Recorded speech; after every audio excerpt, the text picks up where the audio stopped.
Hey my good friends, Sam Haymart for Test Driven TV. The moment we've been waiting for is here. The data dump and the reveal of the 2018 JL Jeep Wrangler at the LA Auto Show. It is the biggest news out of the show this year. No apologies, period, dot. Our first full look, it's coming right up.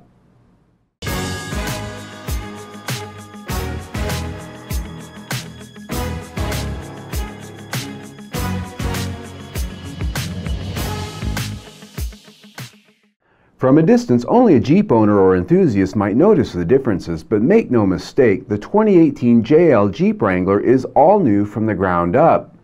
Every nut and bolt, every bracket and hinge, every piece of sheet metal, and the guts themselves are all new.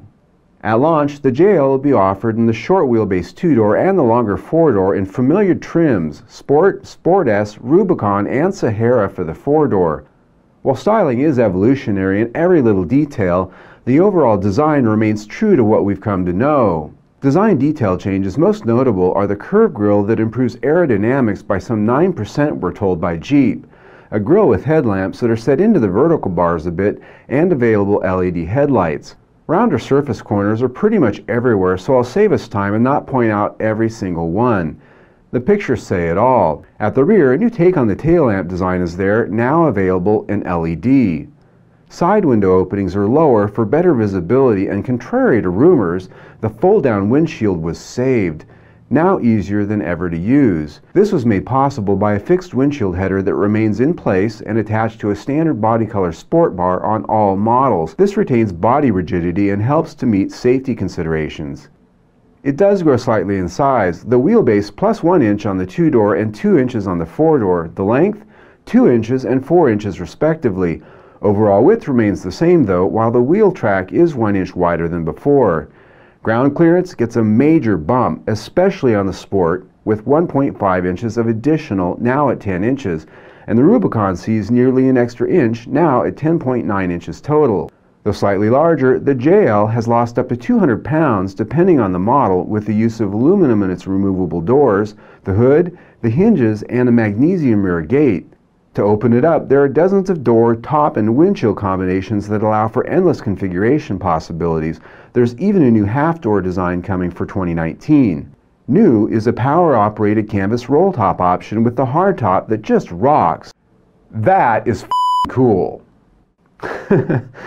As before, the hardtops come in black or body color with multiple configurations to remove its individual panels, now with improved hinges for easier use.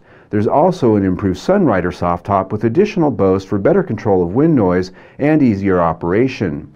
The interior is full of retro design touches and improved material quality in so many ways. Again, letting the pictures tell most of the story here, the major bullet points are increased functionality from the technologies, more plugs and ports we expect today, and better craftsmanship to hold it all together. Buttons, knobs, and levers are manlier and more built in their design. There's now a push-button start, available heated steering wheel and seats both in leather and cloth. Ahead of the driver is an instrument cluster with either a 3.5 inch or a 7 inch TFT LED customizable information display. The center stack can be had with the next generation 7 inch or 8.4 inch touchscreens that operate faster with better graphics. Expect more features like Apple CarPlay and Android Auto, and even some fantastic off-road pages to help you monitor your action out there on the rock. And out there on the rock is what the new Wrangler remains about. An improved fully boxed frame is more rigid. Suspension remains comprised of live axles front and rear with a proven 5-link coil suspension. A new electro-hydraulic steering rack reduces engine drag like most of the new electric power steering, but retains the feel enthusiasts want. On the Wrangler Rubicon, there's still the electronic front sway bar disconnect that allows additional wheel travel when it's needed. And to the numbers, the JL offers a best approach angle of 44 degrees, a breakover angle of 27.8 degrees, departure angle of 37 degrees, and a ground clearance of 10.9 inches, now allows the Wrangler to go just about anywhere. It can ford water 30 inches deep and tow up to 3,500 pounds. Two 4x4 systems are available, Command Track, a 2-speed transfer case with full-time 4-wheel drive, and a 2.72:1 low-range gear ratio, available for the first time on the Sahara. On Rubicon you get Rock Track with next-generation Dana 44 front and rear axles, a 4-low ratio of 4:1, as well as a front and rear True Lock differential. Rubicon has an improved best crawl ratio of 84.2 to 1 with the manual transmission and 77.2 to 1 with the new 8-speed automatic. And that gets us to the new powertrains, of which there'll be 4 choices. Standard on all models is the tried and true 3.6-liter Pentastar V6 with 285 horsepower and 260 pound-feet of torque, now with an engine auto start-stop system standard. It comes with a standard 6-speed manual transmission with improved ratios, and now you can option that 8-speed automatic transmission I mentioned just before. All new for the JL is an optional 2-liter turbocharged 4-cylinder with a mild hybrid system called e-torque.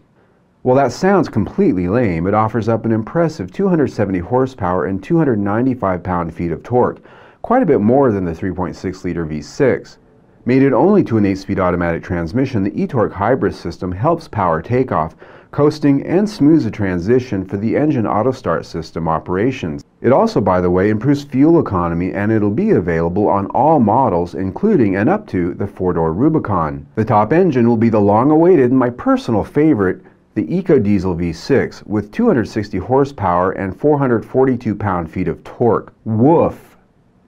Mated only to an 8-speed automatic transmission, the EcoDiesel will come in only the Wrangler 4-door models and won't be available until 2019. The 4th powertrain option comes in 2020, a plug-in hybrid version of the 2-liter 4-cylinder. The all-new 2018 JL Jeep Wrangler will begin showing up at dealerships early next year, with pricing to be announced closer to that launch. Interestingly enough, the JK Wrangler will also be available for an undetermined amount of time alongside the new one. Now, even though there's a lot of data here, we're going to be doing more videos on this, individual models, technologies, things like that, even a test drive probably sometime next year. So until then, I got to tell you, I'm really excited about this thing. I'm a Jeep guy. It's not only on the buy it list already without even a test drive, it's on the I'm gonna buy it. I've been waiting for this, and to be honest, it's probably going to be a little while because I want the diesel, and I'd really like that pickup they've been talking about, which is probably yet another year or two off past the diesel, and well, it's probably going to be expensive too. They're not going to be selling it in a base sport trim with steelies. No, it's going to be full expenso. But it's going to be so nice. Anyway, until then, click right here, see all of our LA Auto Show coverage. A lot of stuff in LA this year, a lot of SUVs, concept cars. Subscribe to our YouTube channel right there because we'll inform you on everything else we do. Either way, stay tuned.